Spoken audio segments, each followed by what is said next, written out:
here. Chair, At this time, I think we're just going to be here 15 minutes and see if we have something. If we don't, then we're going to have to adjourn the meeting because we're busy tonight. So, but we'll give them some time to get here because we've got people in the audience and we've got somebody that wants to make a presentation. So we'll give them a few minutes to get here. So I'll just sit here and not say anything because the mics are hot and the video's on. Other than that, conversation.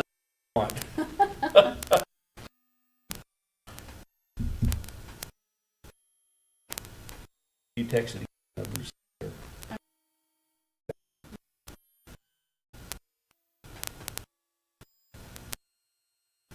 I can't remember what Commissioner Kane going on here. He's 2 week from the guard thing. No, but I know Okay. because I was in town yesterday. I think he was back from his vacation. He hasn't gone to his. I think the guard thing. he'll be out on the public hearing date on the 10th. 10th of July. Okay.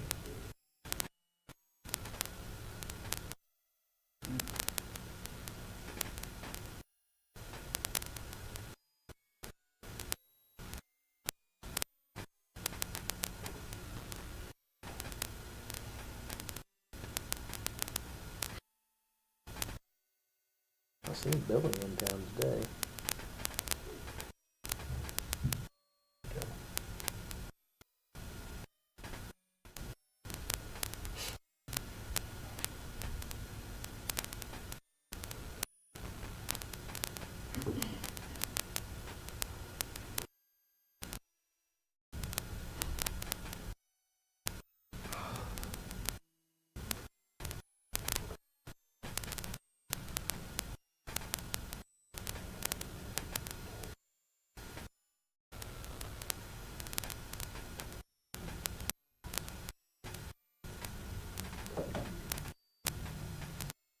From Brian.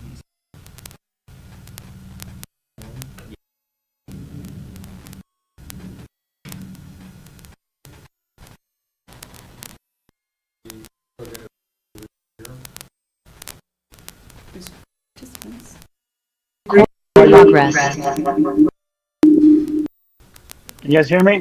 Yes. Can you hear me? Can you hear us? All right, Commissioner Sorry, Gaines I'm at home is- celebrating it's 14th.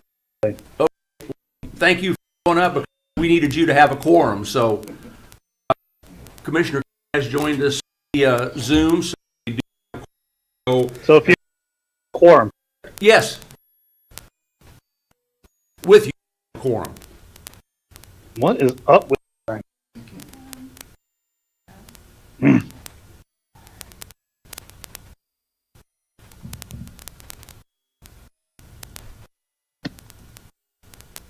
Okay. We can hear you, hear us.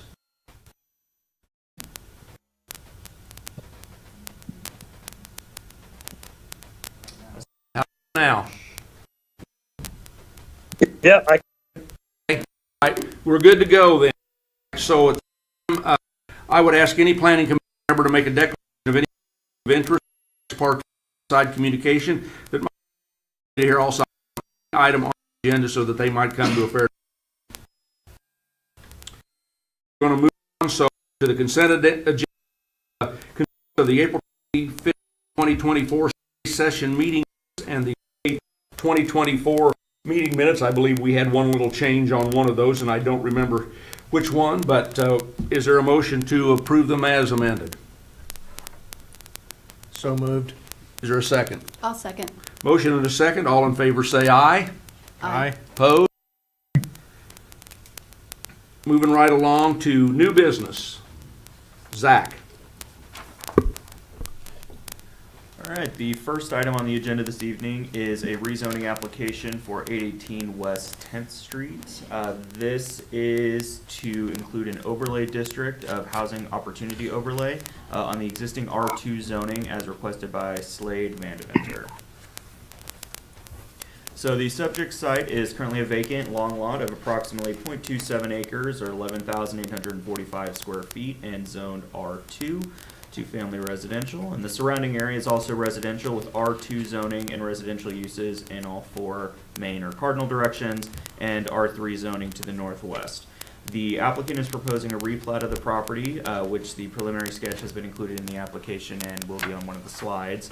That would allow an additional 4 single-family homes be constructed if the overlay district for this property and the property immediately to the west is approved. So here you can see an overview of the image with zoning included. So you can see all the utilities that are connected to that parcel and the state of the parcel itself. It is, again, a very long, narrow lot.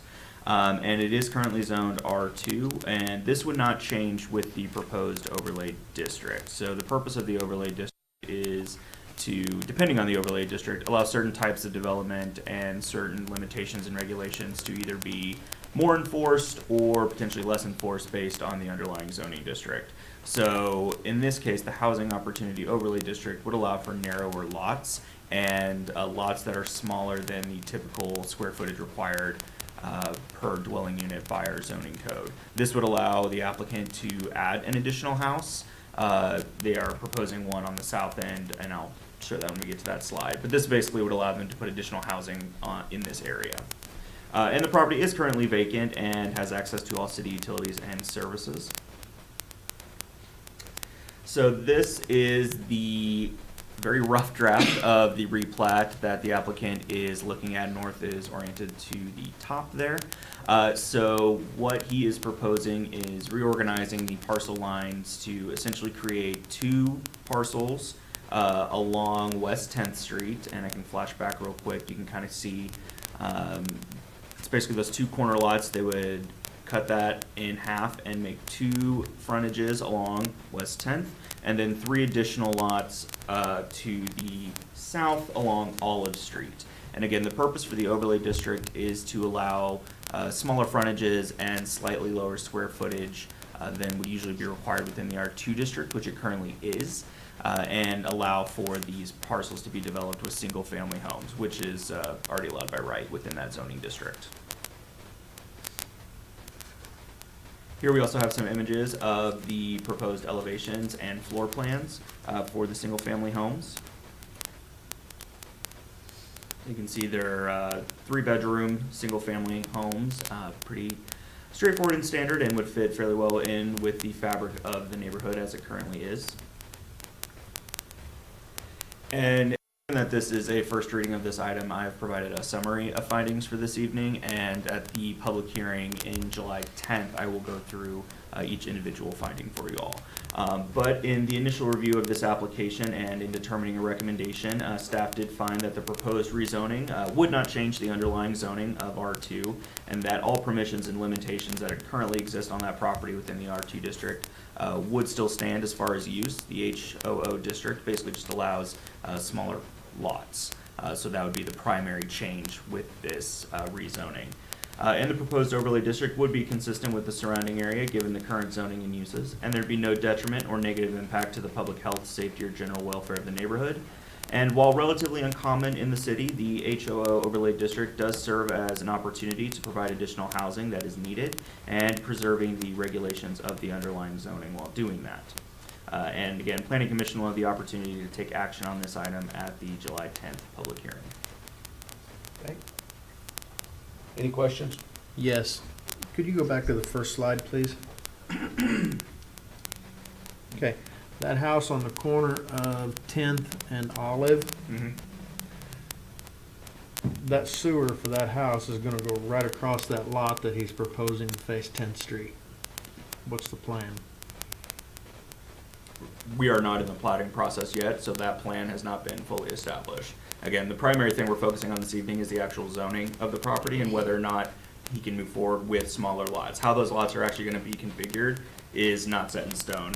As you can see, this is just a drawing that he has right now. This is what he's looking at. Okay, you see what I'm looking at though? Yes, sewer lines. And I deal with that on a regular basis, that where it was done here in town. And I'm sure Commissioner Kane has also, and it's It's not pleasant when you have to go tell somebody, hey, I gotta tear up your yard because your neighbor's sewer. Sure. So the replat of the property will require a full DRC review. So issues such as sewage and connecting the lines to the existing sewer line and the easement connections are all going to be reviewed as part of that. Again, we're not really at that stage yet. Right now, we're just focusing on them even be able to create those lots. Because as it stands, they can't create lots of these dimensions without this existing district. Because we are not, per code, allowed to create lots that do not meet the standards set out by our zoning code. So we have to hit the zoning before we can get to the platting process. And that is where we'll address all of the connections for utilities. Okay. I just have a question. Why aren't we considering these both at the same time? Because we're not gonna do one with, not gonna do one without the other. So why didn't we combine these as one public hearing and one? They are I mean, they are both gonna go up at the same time. They are separate legal address. Zoning tends to run with the legal address. I'm sorry. If I'm, you're considering zoning and planning? I'm considering zoning, why aren't we doing, because we won't be, from what you, the of the houses on this block is dependent on whether or not the same thing with the other. Why aren't we together? So typically we have split by legal description and existing descriptions. It's honestly a little bit easier for us on our end to do it this way. Similar to the issues we ran into with the crossing applications, are two different parts. Actually, logistics. Well, I might need to have two different motions. I think we could do them as one because one's no good without. Actually, I can condense them in the public hearing as far as let's, in the public hearing, let's public hearing both, then people can differentiate if they want to, but then point. I think just for the sake of expedience. More sense. Yeah. Did you have any questions? I do. I'm just curious because I mean, a particularly huge, even lots, it's not a particularly large land. I'm curious, something you could do with a zoning variance or for these parcels, the way he has calculated them, yeah, we would need the age. There is potentially still a variance replatting for this particular parcel. It is a little bit narrower to the west, so on how we look, there is still potentially an issue where to play on how, but for what he is attempting to do, to maximize the amount of space that a resident could still have and fit more housing in this area, this is kind of the best scenario. so this acts almost like a little subdivision on top of what's already there, like its own little. I wouldn't Layout. go so far as a subdivision. An overlay district really just allows or disallows certain types of uses or standards. So, I mean, I guess it can be similar to a subdivision if you kind of wanted to explore it that route. But really, it's more of just an additional layer to a zoning district. So if this doesn't get, if we approve the HOO, but for whatever reason, the project doesn't go through, would future owners be bound by the HOO or? It remains. I mean, it is a zoning layer, so it would then be part of that. Okay, It doesn't restrict what they can do with it. okay, What it does is for somebody who wants, the Housing Opportunity Overlay District deals with density primarily. Right. There's also a couple of caveats in there in the building codes. I think it reduces the side yard setback by a foot on each side. So to allow for slightly smaller lots, okay. but more lots to be put on a piece of ground in areas where that has already occurred. And so, but it deals primarily with density. I don't think I'm misspeaking on that, am I? No. Yeah. You're not. This one is particularly density. So again, the R2 underlying zoning district, as far as uses and regulations, everything else not including density will still be enforced. Okay, like in and the it still area. needs to be replatted though after the HOO Yes, is that's a passed? totally separate thing. So Okay. that has been an ongoing discussion with the applicant as far as what that's going to look like. Gotcha, okay. If I may, I'd also say this is something that's already in our zoning code. So Right. this isn't while we don't see a lot of it, it's not a totally novel idea. It's something that was put in to the zoning code with a view to seeing more housing developed in the community, which we know is a big community goal. Okay, but if the HO passes, then they decided not to pursue the project, the people could build on those regular lots right up until they're replatted, Yep, basically? right. Okay, They could even replat them, if they didn't replat them to fit the density, and still, if the plat was approved, they could still go ahead and put 2 or 3 houses in there. They just couldn't put as many houses in Sure. there, and make the lots quite as small, so. It's sort of like it says, I mean, it's an opportunity for someone to do something like Yeah. this, not Okay. something they have to do necessarily. thank you for clearing that up. One last question is, because I think we have a couple of larger ones in the community. I know the Coves is an HOO. Are there other larger ones in the community? There is, I'm not sure how much I can talk about this at the moment. There is another fairly large one near the OU Proposed? campus. Oh, yes, that yes, is okay, Kind of yeah. moving through Okay. some steps now, so. But with, as small as this is, and where I'm going with that, so you don't have to get in too deep on that one. Is this, do we have other small tracts that have the HOO? In other words, is this almost spot zoning, or is there a precedence already for it? Probably not, this would be the smallest one. I felt comfortable with my recommendation on this one, given that it is a corner lot adjacent to, well, catty corner from an apartment complex. There's a level of density that already exists in the neighborhood that I think would be appropriate at a corner like this. Now, if this was more in the middle of a block, sort of trending towards an area with even lower density, again, the zoning districts also supported this in my findings, so I understand where that is definitely coming from, and it was something I considered when I was discussing this Okay. with the applicant. I still feel comfortable with this. Again, the underlying zoning is remaining R2. Overlay districts also walk a fine line between sort of spot zoning and not, given that, again, they have very unique purposes within communities and typically sit right on top of separate districts. So definitely see that concern. It kind of worked through, I think, for this area, given the existing zoning and existing uses around it. Right, okay. All right, anything else? All right, so we'll move that on to the July 10th. July 10th. It's been advertised, so we'll have a public hearing on that one. Next, Zach? All right, the following one is the rezoning at 822 West 10th. So as you mentioned, this one is essentially in tandem with the 818 West 10th. Content is going to be essentially the same. They are also requesting the HOO Housing Opportunity Overlay District on the existing R2. It is a slightly larger lot. It is 0.39 acres, or about 16,900 square feet, and it does have an existing residence on the property with accessory buildings. These would remain after the replat. As far as my discussions have gone, there hasn't been a discussion about those being removed, but they are part of the consideration of the replat as well, just so that's on everyone's mind, that is in the background. Here's the very similar GIS image of the property immediately to the west of the one we just discussed. And the potential replatting, preliminary document here, very preliminary.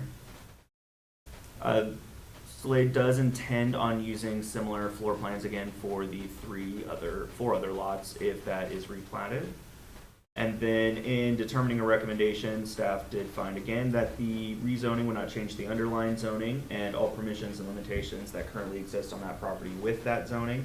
And that it would be consistent with the surrounding area given the current zoning and uses, and there'd be no detriment or negative impact to the public health, safety, or general welfare of the neighborhood. And again, while relatively uncommon currently in the city, the overlay district does serve as an opportunity to provide additional housing. And again, you'll have the opportunity to take action on this item along with 818 West 10th at the July 10th public hearing. Does anybody have any questions that we haven't covered? All right, Brian, are you up there? Do you have any questions? I do not have any questions. I think most of them have been answered already with the question that Gary asked and the one that Diana asked. So All right, thank you, thank My- you. I think my biggest concern is how narrow those lots and how close those houses might be to each other. But we'll wait and see what the plans come up with.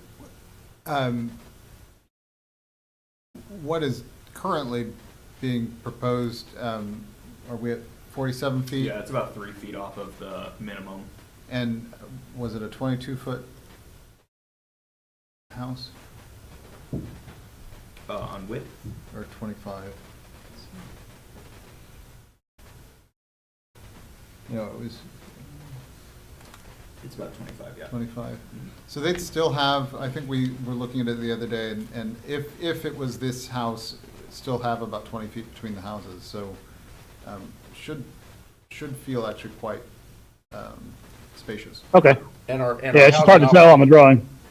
Our housing opportunity overlay district, I believe, allows for 12 feet between the houses. So 6 and 6 between the architectural protuberances. So, okay, anything else? All right, let's move on to item number 3. All right, item number 3 is an application for a conditional use permit at 825 South Main to allow for a group boarding home for adults as defined in our code. And the proposed home would allow for 5 residents, including a house manager. So the property is currently zoned R2, medium density residential, and is about 0.17 acres or 7,200 square feet, and has been undergoing construction over the past few years. The surrounding area is residential with R2 to the north, south, and west, and R1 located across South Main Street. All surrounding uses are residential, and within the R2 district, group boarding homes for adults are allowed with a conditional use permit, provided the home has fewer than 20 residents. So on this slide, you can see the GIS image of the property. Utilities are shown along with just the general surrounding built-out nature of the neighborhood. Parking will be located in the rear of the building and accessed off of Princeton Street, leading up to a garage. And here we have the site plan of the development here. Going north is up top. So you can see the house and the proposed garage in the back, along with the gravel approach from Princeton Street. And then we have the floor plan of the first floor, which includes 2 bedrooms. And then the second floor, which includes 2 additional bedrooms and a bedroom for the house manager.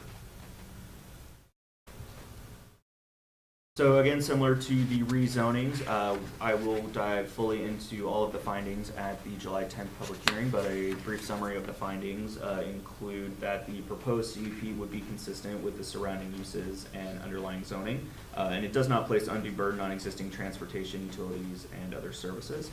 The surrounding area is older and historically seen a variety of housing types, which this would be appropriate in, and providing additional options for residents. And the CUP would be consistent with the adopted comprehensive plan and is generally consistent with the neighborhood's physical character, as well as the stated goals and intent of the zoning code and future land use map. And the Planning Commission will have the opportunity to take action on this item at the July 10th public hearing. Okay, questions? I wouldn't make. I just have one question. This house is nearing completed. Why are they, I mean, is it customary to come and ask for conditional use permit project that is nearing completed, knowing full well at the beginning of the project what your plans are? Because it seems odd, it seems like they put the cart before the horse. This was brought to my attention a little bit later in the game, so we are addressing it at this time. That is my level of understanding of the project.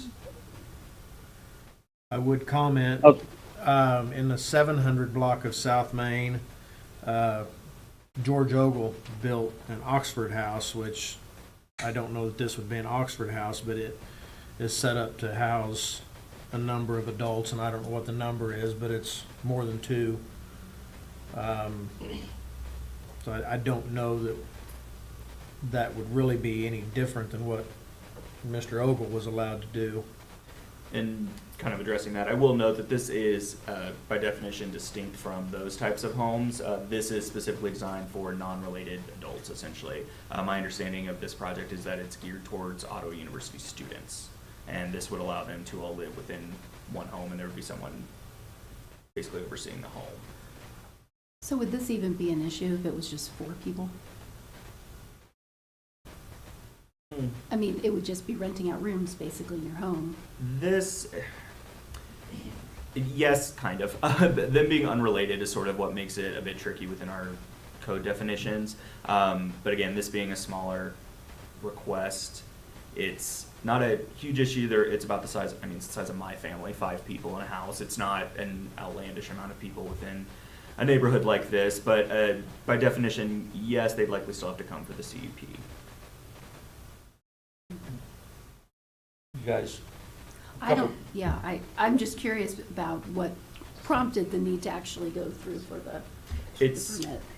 it's the amount of unrelated adults essentially, and then the fact that it's being operated similar to apartments, but it's not apartments. The house manager also changed the definition a bit of it, that there is someone there living with the residents who sort of maintains the home to an extent. So all of those kind of played into different definitions. It's not quite multifamily, it's not truly a duplex, it's a boarding home for adults who can live there, and there's kitchens and there's a house manager. So all of that Yeah. led to the definition of boarding house. why isn't it a dormitory? If it's gonna be geared to OU students, why isn't it a dorm? It's not operated by the university, it's just sort of targeted towards students. Okay, because I take exception with it being called a group, excuse me, a group home, because I think there's some legislation out there about group homes, and we really don't even have to, I mean, you can have a group home in a neighborhood without going through this, and so, Mhm. I- This is, so group homes, again, kind of fall under, you're talking about like the Oxford House, that is sort of where that lies. Boarding home is the key, boarding is the key word in this one, and that is separate from group home. Okay. So I'm very much with you on that. The various words that all have very similar sounding connotations do have fairly distinct definitions, at least within our code and state code. okay. So Yeah, it's similar but distinct. Group and homes are that's- Oxford houses, COF, Mhm. those are all covered specifically by legislation about 15 years ago. I think it's been about 15 years ago. And I believe, and I can probably pull it up, but in the report, there is reference to the Kansas State legislature that refers kind of But to this that as well. home wouldn't qualify for that, I don't believe. No, and it's separate from that. So that's why we need the CUP. Mhm. Okay. What is the number of occupants before the CUP is required? So before the CUP is required. Okay, How how many many unrelated can you have? How many before- non-related people can live in a house before you have to do a conditional use permit? So it depends also on the type of it depends kind of on what they are doing within that house, and they're unrelated. So again, this has a house manager, so the style of how they're operating this house also factors into that. So truly probably less of a numbers issue and more of how they're operating it with a house manager. Will the CUP require a house manager? No, but because they have a house manager, it has become a CUP because it falls under the boarding house. If they were trying to operate this as like a standard apartment type situation or multifamily, however it would be, I mean, we would be looking at either a CUP or a rezoning or something. This is just how this shook out with what they are doing inside of this house. So could 4 people just split the rent on a 5-bedroom house and that would be okay? Potentially, I mean, we're not checking the leases if everybody's doing that, so yes. But again, house manager kind of pushed this over to, this is a collection of people, and again, kind of looked at the group home definition. Well, that doesn't quite fit because that's not really what the state statute's for, and they're not providing services similar to group homes. So it then falls under our definition for a boarding house, which is a CUP. Okay, Commissioner Stresnick mentioned 4 people. What about 5 residents without a house manager? I mean, there's got to be a number cut off in there somewhere, or it's Yeah, it's irrelevant. what's the number of unrelated people? That's the issue. I guess. will have to just look that up. I do not know offhand. Okay. There's 3, but I might be So potentially around that range. wrong. It's just 3. I'm just thinking about all the houses right around OU who used to regularly rent out extra bedrooms to OU students and it wasn't an issue. And, I mean, I think that being reported, so I'm trying to think of, it's a level of oversight as far as that's concerned, is what I can say about that. And it's a recent level of oversight too. This hasn't been around that long. That's so, yeah, it used to be quite a bit different. Is there licensing requirements for it then? Not through my office.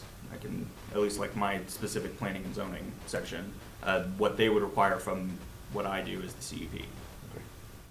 So what is the remedy? We approve the CUP because it's a boarding house, because it has a house manager, and next year there's no house manager. Is there a remedy for that? I bet we won't know about it if that happens. Well, I agree. But should we find out, is there a remedy for that? Does there need to be a remedy for that? Well, that would effectively end the CUP as far as what they applied for if they remove that house manager component. They applied for a boarding house, and if they alter what they are doing, they are not following the CUP. I mean, would it still be a boarding house if the manager lived off-site? But was still running it as a boarding house? At that point, it would probably operate more like apartments if they're off-site, similar to other apartment complexes. Yeah. I know it feels like we're going down a rabbit hole, but I guess I'm just trying to process why it needs this. This is, I don't it's see how the it need falls for it. under our code. Sure. I don't disagree with you as far as it not, we have a lot of layers as far as dwellings are concerned. We have a lot of definitions of different types of dwellings, when can do what. Yeah. When this situation is like this and not, I'm thinking, in a college town, it's pretty common for a house to be rented out with students, multiple students per, unrelated students per house. Well, I think the thing is, we're asking these questions now. We're anticipating some of these questions are going to be asked at the public hearing. If we're fortunate, none of them will be, but this gives you time to prepare some answers for the questions we're asking, I think. So if there's anything that you think you need to prepare for or need to do a little more research on. So the big question we're going to have is what happens if there's not a house manager, then Sure. what happens? So. And I would think that from a neighborhood perspective, the big question is there enough parking for 5 people with 5 cars? sure. We did take this to the DRC, and there is physical room for parking back there. So as far as actual dimensions are required, they do meet that. So based on what they've proposed, We do know they won't be parking on Main Street. yes. That's a good thing. Anything else? Ryan? Commissioner Kane, I mean? Well, no, actually, I'm actually okay with the CUP because I think, if they're wanting to list it as a boarding house and have 4 residents and a manager on site at all times, I think they put the cart before the horse, and that I don't like that precedent, and I don't think we should be allowing those things to go forward without major scrutiny. So, yeah, but I don't have a problem with the CUP by any means. Okay. I think it's a redundant rule. So I think it's really no different than Gillette House. So, Well, or any other 4 or 5 bedroom home, 3 bedroom home in Ottawa that has 6 or 7 people living in it that are unrelated. okay, thank you. In answer to Brian's question, and I don't know this to be a fact, but just looking at the blueprint of the house, that very well could be converted into just a regular residence, and that may well have been what the intention was to start with, and then after the fact, they realized the need and the income potential to rent them out to college students, because there's some money to be made there doing that. And I'm curious to see what the public hearing involves, because if we start notifying the residents surrounding, which we have to, what kind of blowback we're gonna get, because there's gonna be a certain number of people that just know I don't want a college house because I don't want parties that close to me. So I look for the public hearing to be interesting. We can have a party with 2 teenage kids if you're gone for the weekend to the Lake of the Ozarks, so. Not that that's ever happened. Not that that's ever happened, but it Wanna could. bet I ain't that old? Okay, so if there's nothing else, and by the way, I've got no dog in this hunt, so it's a pretty good idea, I think. I am kind of given the benefit of the doubt on this because when they started on this project, that's when we started going through all of our turmoil in the planning department, so things could have got lost in the shuffle until you guys got on and sort of got the ship righted. So Yeah, so let's move it on to the public hearing, and we'll go on to item number 4, 823 East Wilson Street vacation of easements. All right. So again, this is the application for a vacation of the existing easement along the eastern property line of 823 East Wilson to allow for construction of a new two-family dwelling as requested by David Anderson. So you all will likely be familiar with this site. It is an undeveloped 0.27 acre tract located near the corner of North Cherry Street and East Wilson. It's bounded on all sides by existing residential development, and it is zoned R3 high density residential, which allows for the proposed use of a duplex by right.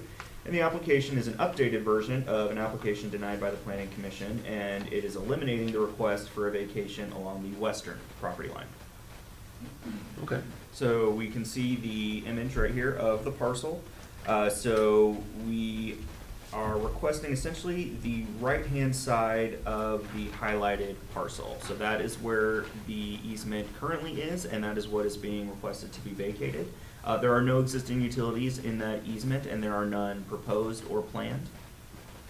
And then this is the exhibit of the easement itself. So the area highlighted in green is the proposed vacation area.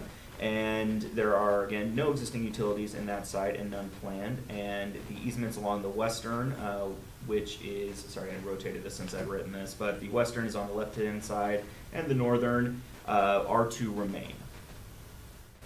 Okay. And then we do have a revised preliminary site plan, which has been adjusted to allow for the existing easements and still adhere to the required setbacks of the zoning district. That is assuming that the vacation is approved for the eastern property line. So in determining a recommendation, staff did find the following, that notice has been provided to surrounding properties that will be out in the mail shortly. And that no injury or endangerment of private rights would result from this vacation, and that there would be no loss or inconvenience to the public as a result of this vacation.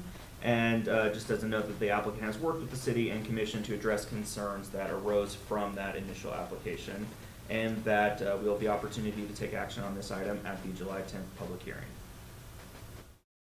Very good, thank you, Zach. Any questions on this one? I think we discussed and discussed and discussed it. It looks like they're just going to shift everything over so we can maintain that manhole cover. It looks like a good compromise to me. Exactly. And they were very open to that discussion, so that they were very understanding of that initial concern, based on that conversation, got a lot of information out of that. So I think they were willing to make some movement happen on their site plan, and as long as they can get that eastern vacation done, they're pretty happy with it. We appreciate the work you guys did on this, and we appreciate their cooperation in this too, so. And their let's move- patience. I do, And their patience. Yes, yes. I do have a quick question. Does this mean that they resolved the fence issue? Because if I recall, the eastern side, we had a property owner who, They have not divulged that to us, so I believe they are. That would be private treaty, that wouldn't involve Okay. the city. and that's not involved with the easement at all, basically? Not in this application, no. Okay, So I believe they handled that separately. okay. Well, I think in the long run, this is a better solution. They than- talked that night, and they were both Yeah, being amicable, so I think we're okay on that. yeah. Anything else? Commissioner Kane? No, I just want to clarify, this is the one with a 10-foot deep sewer on, what was the north side? The west side. Well, Is it the the west west side? side is the one that we had a problem with at the last meeting, Brian. There is an easement on the north side of that that's not going to be affected either. This is just, by vacating the easement on the east side of that, it's going to allow them to do what they needed to do and meet the requirements that we were concerned about by vacating it on the west side. They're going to be able to shift their building over and do what they wanted to do and still, Still give us Make us plenty of room to happy. dig down 10 feet if we have to? do what? Still give us plenty of room to dig down 10 feet if we have to, What's on that west side there? The easement, Mhm. the easement's not going to be narrowed at all? at all on around that manhole. So that we'll have the same amount of room we had before. They asked. Okay, because that was the reason it was denied last time, correct? Yes. All right, because I missed that meeting while I was on vacation, so Yeah. I apologize I for think that. I think we're good based on what they've Nope, applied, or what they've changed to, so. Okay, well, we'll have that on a public hearing, and now we are ready for item number 5, review of draft capital improvement program. Director Neese and Director Landis. I'm just reading what it says, Melanie, I'm just reading what it says. Actually, right before the meeting, we decided we should just let Lucas get up here and do it, and he would have been caught off guard, and that would have been really mean of us to do. So, Or an opportunity for me to shine. absolutely, absolutely. How about it? For a few people in the room, they've already listened to me talk for an hour today about budget, just in a short while ago. So, annually, we bring to you the capital improvement program, and one, it's advisory for you to see and hear about the projects that are kind of planned for the upcoming 1 or 2 years. Really, it's a 5-year plan. And then beyond that, it's your role as the Planning Commission to find that the CIP is in conformance with the comprehensive plan. And so we have provided for you, just as a reference point, at the very back of the packet of materials, there is a table that shows the projects related to the sections within the comp plan and whether it complies or not, or whether it's even referenced or not. So what we have is a PowerPoint, and I don't know how we want to. Do you want to can I just tell you when to scroll through? Okay, awesome. We didn't plan that part out.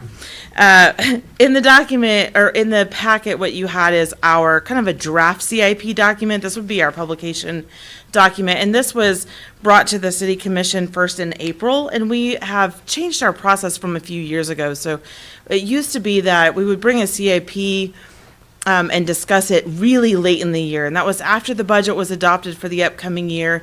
And you find when you do that there's pros and cons to doing it both ways, but by doing it later in the year, you've already planned ahead for your next year, so you're really a whole year behind if there's a project that really needs to be done and it remains unfunded then at that point.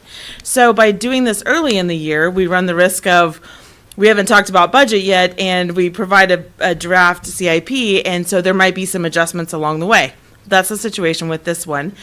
So what we presented to the City Commission in April is exactly what you're getting tonight, with the exception of a couple of projects related to the Stormwater Fund, and I'll explain that here in just a second. So we have, other than that, we don't anticipate a lot of changes project-wise before this would come to you at a public hearing setting.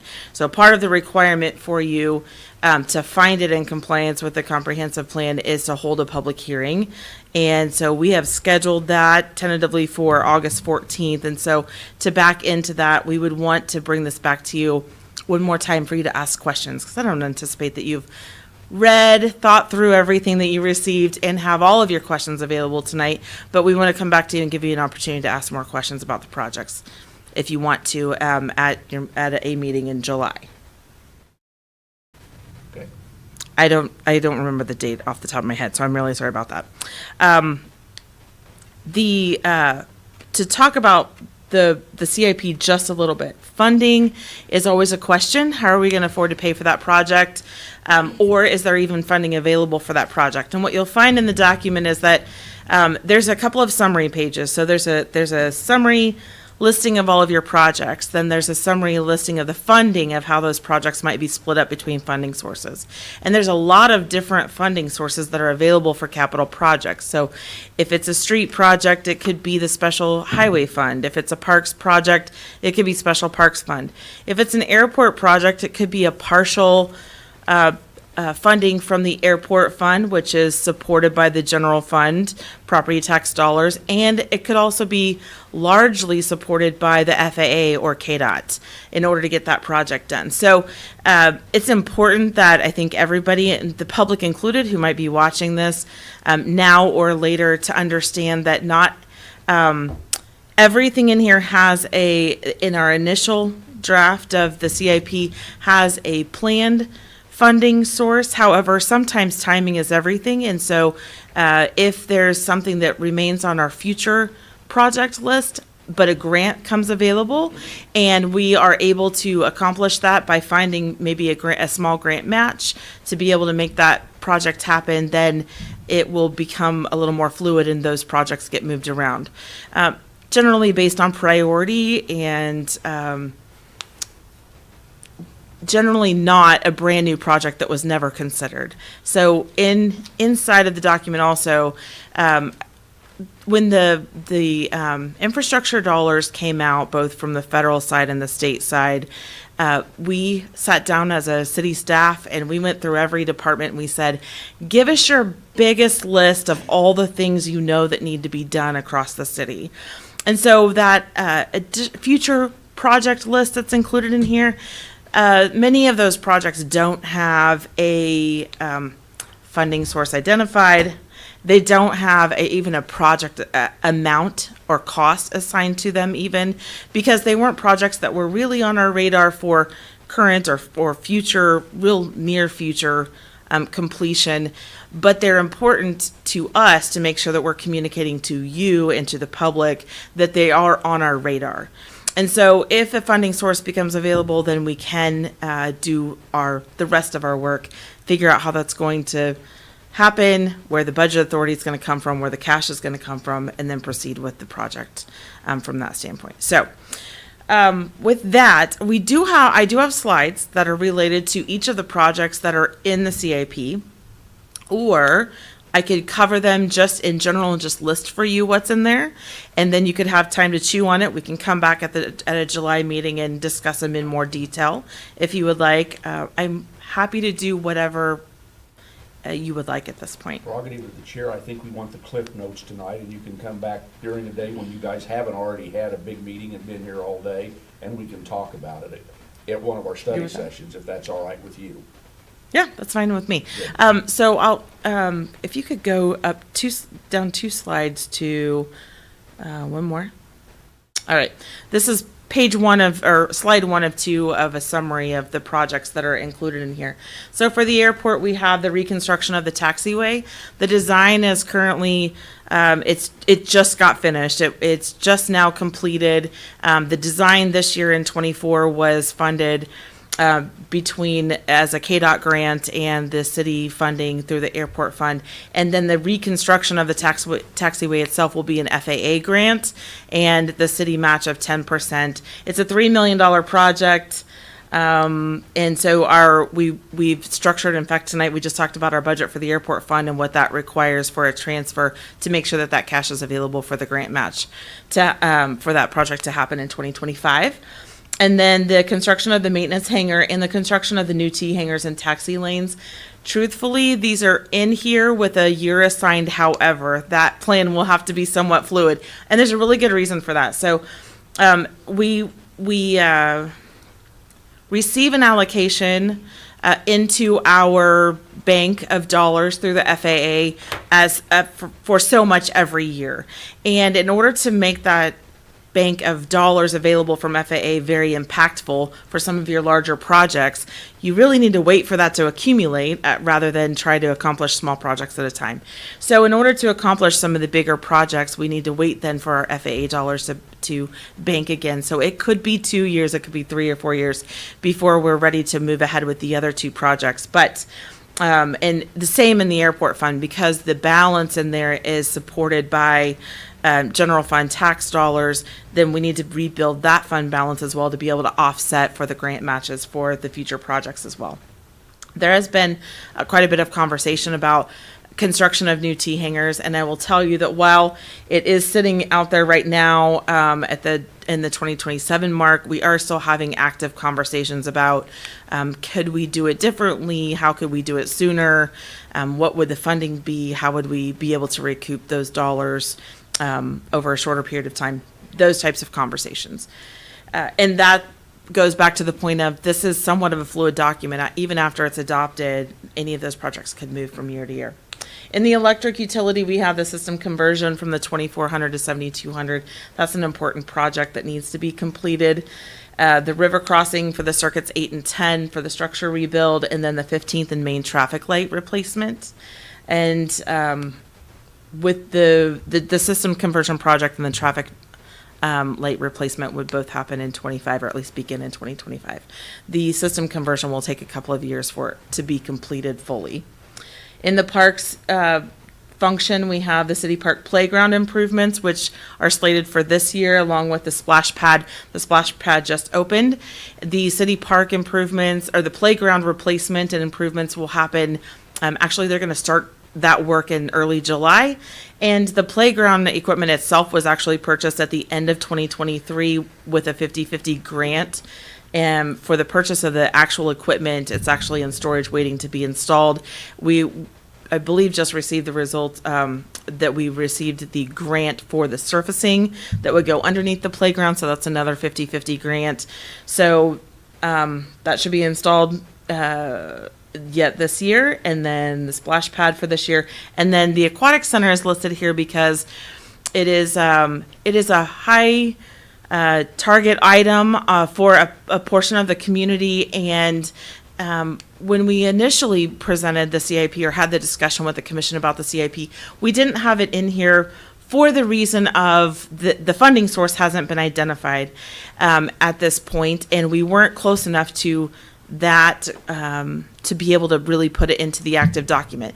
But after we discussed it more, we really wanted to make sure that the community knew that it was on the radar. But the process for that discussion is really going to happen through the visioning process, which will hopefully get kickstarted later this year with the community, and they'll have an opportunity to tell the city commission, or the city in general, what's important to them. So it'll be a community visioning process where they can have a list of items, or bring to us a list of things that are really important to them, and then we find a way to be able to prioritize those things and fund them. The sidewalks in here that are included right now is just the design portion of the 11th Street sidewalk from Main to Ash. And that $100,000 mark there is really a higher estimate. It'll definitely be less than that for the design. We just didn't have a good estimate when we put this together.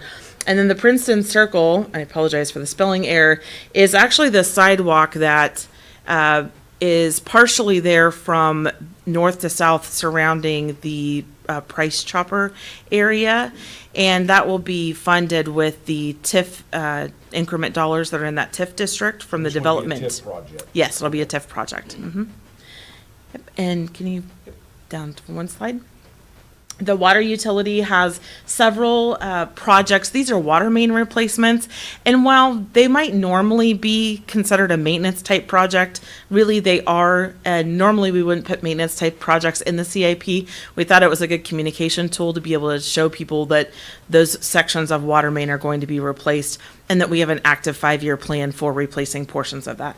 I think in our past conversations, we've let you know that, the water utility has a lower fund balance, and we'd love to be able to accomplish all the things that need to be done for the water utility at one time. It's just not possible with the current cash balances in that fund. And so this is a fiscally responsible way to get these projects done, and hope that we don't have any issues with those sections of mains prior to the planned part of the process.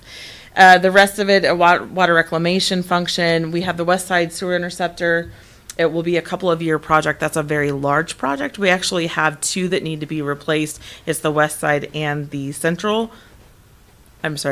East Side Interceptor, I believe, is the other one that needs to be replaced. And they're both incredibly large projects. It'll have to be something that's financed long term, but definitely needs to be done, and should be in the plan and on the radar. The upgrades to the pumps and the VFD at the plant are a smaller project, as well as the replacement of the Pin Oak pump station, and those are both slated for 2025. That is a short, brief overview of the projects that are in the document. And I'm happy to answer questions if you have now, and if you have specific questions between now and the next time we talk about it, I can be prepared for that next conversation as well. Anybody? It's a lot to process. It is. And just to give them some help on this, let's go to the airport, because I'm familiar with that one, because I'm on the airport advisory board. And we were looking at maintenance hangars and T hangars. And the Kansas Department of Transportation, in their infinite wisdom, their aviation division came down and drove our taxiway and put out a report that said, your taxiway has 2 years of useful life left. So immediately, the taxiway became the #1 priority, because it's pretty hard to have an airport without a taxiway, but you can have one without T-hangars and a maintenance hangar. So priorities, as you said, this is a fluid document, and priorities can change because needs change sometimes.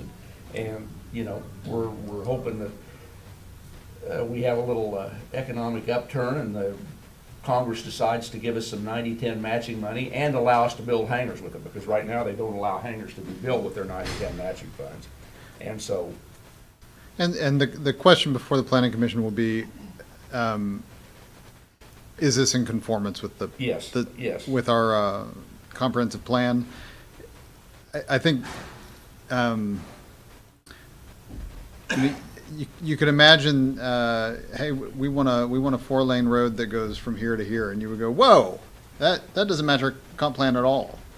And I would note that I don't see anything on this list that is the kind of thing where you would go, how does that fit into our comp plan? But look forward to having further discussion. And you haven't on that. had very many major shifts, other than to add the One Water, the West Side project on it. That's really the only major shift you've had over last year's, isn't it? Yeah, I believe so. yeah. And that's essentially replacement of existing infrastructure. Old Yep. infrastructure. And my understanding with the future capital improvement projects, these could suddenly move up, depending on what funds would suddenly present themselves, or an emergent need. Yeah. Something that was, you know, a long-term future project suddenly becomes an emergent project. Good talk about that. Yep. So a perfect example of that is when the base grant dollars came available, we were able to apply for specific projects. One, the water tower at Proximity Park and the water plant upgrades, in order to push it to have to improve the flow from the water plant to all areas of town, and then also the pump station. And there was multiple projects that weren't on our current radar as having the funding available. And then the base grant became available. We applied for it. We received $5 million towards an $8 million price tag for all of those projects together. And that's an incredible amount of funding that we would have had a really hard time pulling from our small utility fund balances. Yeah. Sure. Yeah, so I commend you guys for being out there on the hunt all the time, or at least having your ears to the ground all the time on these available funds, because it's a pretty dynamic thing. And so do we have any more questions on this? Then we'll see you probably on a Thursday in July. I've got one question. Yes. Is there any way we could get enlarged maps of these, like the water and the west line, the sewer interceptor lines that they're proposing? I can ask. I just can't, I can't make it out on this. Yes. Even with my cheaters, I can't make it out. Yes. And based on what I can see on that west side sewer interceptor, that looks like the line that goes down along the west side of Kansas Park. Is that accurate? I would have to defer to our experts on that. I'll ask the question. If that's the line, my major concern is that line down through there on the west side of Kansas Park is, there's, where I've had it dug up, it's around 11 feet deep. And it's right up in the middle of several of those backyards. And I didn't know if it was an option to move it over into Kansas Park, extend the service lines over to it, and abandon it where it runs so close to those houses. It's a great question. We'll carry that back. And it may not even be the same line. Actually- That's, I can't verify off the map. I actually think that would be a really good question once the funding was available and they started to do the project planning on that. I think that's a valid question. What we're going to be asked to do in August is just say that these things, improving our utilities, adding to our playgrounds, that sort of thing, fall in line with our overall comprehensive plan. So I think those more detailed things, you're certainly right in saying we need to do something about this and letting somebody know, but I think that's for a different discussion than what we're gonna be doing in August. Fair enough. So, yeah, I Fair think, enough. yeah. Anything else? When did the survey become available to the community for this year's plan? So we leave that citizen request form out on the website all year round. Oh, okay. But it's, we update it at the top of the year just to have the New Year's date on it, but it is available at any time for someone to send in. And we did have 4 responses, and 2 of them were for an aquatic center. One was for tennis court upgrades at, Forest Park. I believe that's where the tennis courts are. What was the 4th one? Do you remember? Oh, and the 4th one was the library. Our library executive director wanted to just bring the new library concept and plan back to the forefront of the conversation again as a community capital project. Anything else? Well, thank you, guys. Melanie, thank you You for betcha. staying tonight and Yeah. taking your time and Absolutely. giving us a good presentation on this. I do just want to say to you guys, as somebody who drives by that new splash pad every day, at least twice a day, that may be the best investment. I know there's invisible investments that are better, but that may be the best visible investment this community's made in my lifetime. Because, I mean, it not only filled up the splash pad, it's filled up the whole park. Yeah. The people are on the swings, people are on the slides, people are having picnics. It's just amazing to go by every day and see that. Agreed. We've So got, it's really a good use of our money. Is there anything else? Do you guys have anything else on the agenda? Thanks again, Melanie. You're welcome. I just note that we do have those 2 openings for the planning commission. So thank you for any work that you're doing to try to find some folks to fill those spots. And again, those need to be outside of the city limits, but within the 3-mile territory. So, Correct. yes, okay. And thank you for everybody who made quorum work tonight, particularly Commissioner Kane. Go blow out the candles, Commissioner Kane. And I do just have a quick reminder that we are having a public engagement session for the comprehensive plan on the 27th. That will be in this room, actually, and it'll be from 6 to 8 that evening. Okay? is that on, are you promoting that online? Yes, we've actually got the webpage up for the comprehensive plan. It is ottawaks.gov/comprehensive_plan. So that does have the dates and the information on there as well. Locations for future engagement sessions will likely vary. We're still working on the details for that, but I can at least confirm the 27th. Okay, thank you. Share Brief that. commissioner comments, brief. I'm going to emphasize the brief commissioner comments tonight. Any? So Cal, I have just one thing that I'd like to just have a question for. And that is pertaining to the splash pad. And that is, the fact that we've got electrical lines that run straight across the middle of the top of that. And, I'm not sure, but I'm pretty sure we can't put any water features within 20 feet of power lines. So I'm curious how we managed to overlook that. Good question. We'll get some answers for you. Because I don't think there's anybody here that has the answers for that tonight, so I'm sure somebody can look into that. Do you want me to? Yeah. I can tell you that we did run the entire project through our permitting process. That hasn't always been standard practice for city projects, but we did do that, and it was approved.